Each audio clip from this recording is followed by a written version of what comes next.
అందరికీ నమస్తే. రుణమాఫీ ఇష్యూలో ఆల్రెడీ 1,00,000 పంచాదులు ఉన్నాయి. ఓనర్కి ఇవ్వాలనా, టెనెంట్కి ఇవ్వాలనా, భూ యజమానికి ఇవ్వాలనా, కాంట్రాక్ట్కి ఇవ్వాలనా అని. ఇప్పుడు దాన్ని కొత్తగా రుణమాఫీ తీసుకొచ్చి పెట్టారు. రైతు భరోసా తీసుకొచ్చి అడ్డించారు దానికి. మళ్ళీ వీళ్ళు పువ్వాడ మన తుమ్మల నాగేశ్వరరావు గారు మాట్లాడారు. తుమ్మల నాగేశ్వరరావు గారు ఏం మాట్లాడుతున్నారంటే, రుణమాఫీ అయిన తర్వాత రైతు భరోసా ఇస్తాం.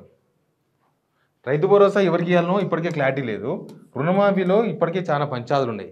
ఇంకా 20 లక్షల మందికి చేస్తామంటారు. అది కోపంతో మాట్లాడుతున్నాడా, క్లారిటీతో మాట్లాడుతున్నాడా, ఏం అర్థమైతే లేదు. 20 లక్షల మంది ఆల్మోస్ట్ వీళ్ళ లెక్క ప్రకారమే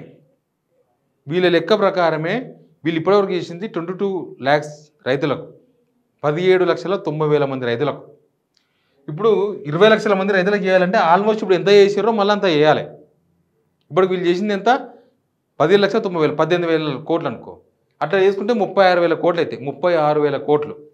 ఒకవేళ అంతమందికి కాదు, ఇంకా మేము కట్ చేస్తాం, ఇంకా రూల్స్ పెడతాం, ఇంకా ఇట్లా కాదు అట్లా కాదు అంటే కనీసం వీళ్ళు ఫస్ట్ చెప్పిన లెక్క ప్రకారం 31,000 కోట్లు కదా. 31,000 కోట్లలో వీళ్ళు చేసింది 18,000 కోట్లు కదా. వీళ్ళు ఖచ్చితంగా ఇంకా 13,000 కోట్ల రూపాయలు అడ్జస్ట్ చేయాలి. 13,000 కోట్ల రూపాయలు, 13,000 కోట్ల రూపాయలు. దీనికి ఈడ 18,000 కోట్ల రూపాయలకు ఎంత రిస్క్ పడ్డదో మనకు తెలుసు. 18,000 కోట్ల రూపాయలకు ఏమైనాయి, 3 నెలలు టైం తీసుకున్నారు, 3 months. అప్పుడెప్పుడో లోక్సభ ఎలక్షన్స్ ముందని చెప్పి ఆ తర్వాత ఇంకా 3 విడతలు చేస్తామని, ఎంబడే చేస్తామని, ఈ మంత్ అని ఆ మంత్ అని, మేము అందరికన్నా ముందే చేస్తాం, ఆగస్టు 15 కన్నా ముందే చేస్తే మీకు ఏమైనా ప్రాబ్లమా అని ఇట్లాంటి చాలా మాట్లాడి ఫైనల్గా 18,000 కోట్ల క్లోజ్ చేసి అయిపోయింది అన్నారు. మళ్ళా రివర్స్ స్టార్ట్ అయింది. ఇది అయిపోయింది అన్నారు వీళ్ళు. అయిపోయింది, ఇంకెక్కడిది రుణమాఫీ చేసేసినాం, అంతా అయిపోయింది ఇక అంతే అన్నారు. మళ్ళీ రైతుల నుంచి వచ్చిన రివర్సు, ఇటు బీఆర్ఎస్ వాళ్ళు ఎత్తుకున్న అంశము, వాళ్ళ ధర్నాలు అన్ని ప్రతిపక్షాల నుంచి వచ్చిన ప్రెషరు అన్ని పడిన తర్వాత లేదు రుణమాఫీ ఇంకా మేము క్లోజ్ చేయలేదు, ఇంకా నడుస్తుందని చెప్పి మళ్ళీ స్టార్ట్ చేసినారు. ఇప్పుడు ఏమంటున్నారు, రైతు భరోసా అడుగుతారేమో అని. ముందే రైతు భరోసా యాక్చువల్గా ఎప్పుడో ఇవ్వాల్సింది కదా. ఇది వానాకాలం ముందు ఇవ్వాల్సింది. వానాకాలమే అయిపోయింది వానాకాలం. ఇక నెక్స్ట్ వచ్చేది యాసంగి. మనకు మళ్ళీ ఒక 1.5 month తర్వాత యాసంగి స్టార్ట్ అవుతుంది. వీళ్ళు ఇవ్వాల్సింది రైతు భరోసా యాసంగిది కాదు, వానాకాలం తీయాలి ముందు, తర్వాత యాసంగి తీయాలి. కానీ ముందే అడుగుతారేమో, రైతు భరోసా కూడా అడుగుతారేమో.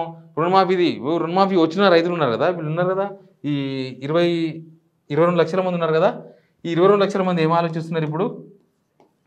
22 లక్షల మంది ఆల్రెడీ మాకు రైతు భరోసా ఇప్పిస్తారని అడుగుతున్నారు. రుణమాఫీ అయిన వాళ్ళు ఆల్రెడీ PM కిసాన్ యోజన కింద 2,000 రూపాయలు ఆల్రెడీ ఇవాళ రేపు జమ అవుతున్నాయి అందరికీ. ఇవాళ రేపు వాళ్ళందరికీ జమ అవుతున్నాయి పైసలు, 2,000 రూపాయలు. ఎంత భూమి ఉన్నా 2,000 రూపాయలు వస్తాయి. 3 సార్లు ఇస్తారు, 6,000 వస్తాయి. ఇప్పుడు ఆ పైసలు వస్తున్నాయి కాబట్టి రైతు భరోసాను తీసుకొచ్చింది తెర మీదకి. తీసుకొచ్చి ఇది ఇచ్చినాక రుణమాఫీ అయిపోయిన తర్వాత రైతు భరోసా ఇస్తామన్నారు. అసలు రుణమాఫీకే ప్లాన్ లేదు మీ దగ్గర, దానికి ఒక టైం బాండ్ లేదు.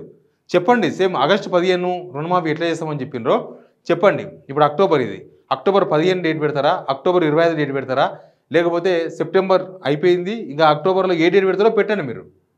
మీరు ఏదో డేట్ పెట్టి ఆ డేట్ ప్రకటించండి. ఆ డేట్కు డెడ్ లైన్ పెట్టండి. ఈ డేట్ లోపు మేము రుణమాఫీ చేస్తాం, తర్వాత ఇంకొక 15 రోజుల గ్యాప్లో రైతు భరోసా ఇస్తామని. మీరు రైతు భరోసా పేరు చెప్పి రుణమాఫీ ఇయ్యక, రుణమాఫీ పేరు చెప్పి రైతు భరోసా ఇయ్యక, ఈ 2 పేర్లు చెప్పి ఏది ఇయ్యక, ఒరిజినల్ ఓనర్కి ఇయ్యక, అసలు టెనెంట్కి ఇయ్యక, కౌలుదారు రైతుకి ఇయ్యక, ఇప్పటిదాకా అసలు విధి విధానాలు వచ్చినాయి రైతు భరోసా పైన? విధి విధానాలే రాలేదు. దీన్ని బట్టి ఏమర్థమవుతుందంటే కేవలం ఈ వానకాలం అయిపోయింది కాబట్టి ఇంకా మీరు వీళ్ళు అడుగుతున్నారు కాబట్టి ఆల్రెడీ 22 లక్షల మంది ఇప్పటికీ రుణమాఫీ అయిన వాళ్ళందరూ కూడా మాకు పైసలు ఎప్పుడు వస్తాయి, రైతు భరోసా ఎప్పుడు వస్తుంది అని అడుగుతున్నారు కాబట్టి వాళ్ళని కూల్ చేసేందుకు ఇప్పుడు కాదు రుణమాఫీ అయిపోయినా చేస్తామంటున్నారు. అసలు రుణమాఫీ ఎప్పుడు చేస్తారు, ఏ సంవత్సరం చేస్తారు రుణమాఫీకి సంబంధించి మీ దగ్గర ఉన్న డాటా ఏముంది? ఇంకా మీ దగ్గర ఈ ఇంటిలు తిప్పి అగ్రికల్చర్ ఆఫీసర్లను తిప్పినావు కదా, అది ఏమైంది? ఆ రిపోర్ట్లు ఏమైనాయి, వచ్చినాయా లేదా మీకు? ఆ రిపోర్ట్లు ఇప్పటిదాకా ఎందుకు రాలేదు? రైతు భరోసా విషయంలో ఈ సబ్ కమిటీ ఒకటి వేసిర్రు, ఆ సబ్ కమిటీ ఆల్రెడీ మీటింగ్లు పెట్టినారు. వాళ్ళ రిపోర్ట్ ఏమైంది? ఆ రిపోర్ట్ ఇప్పటిదాకా ఎందుకు ప్రభుత్వం దగ్గర లేదు, ఎందుకు బయట పెట్టలేదు? ఇవన్నీ కూడా చాలా ప్రాబ్లమ్స్ ఉన్నాయి రైతుల విషయంలో. వానకాలం అంతా కూడా టైంపాస్ చేసిండ్రు. నెక్స్ట్ యాసంగి రాబోతుంది. యాసంగి కూడా మెల్లగా ఇప్పటి నుంచో టైంపాస్ చేద్దామనే ప్రయత్నాలు మొదలైనవి. రుణమాఫీ పేరు చెప్పి రుణమాఫీ ఇవ్వక, రైతు భరోసా పేరుతో చెప్పి రైతు భరోసా ఇవ్వక, విధి విధానం లేక, ఎనీవే రైతులకైతే ఈ రుణమాఫీ ప్లస్ రైతు రుణమాఫీ ప్లస్ భరోసా ఈ 2 విషయంలో ఏది ప్రాంప్ట్గా ఇస్తారు ప్రభుత్వం, ఏది ఎప్పుడు ఇస్తారనే విషయంలో మాత్రం క్లారిటీ లేదు. Please subscribe signal TV.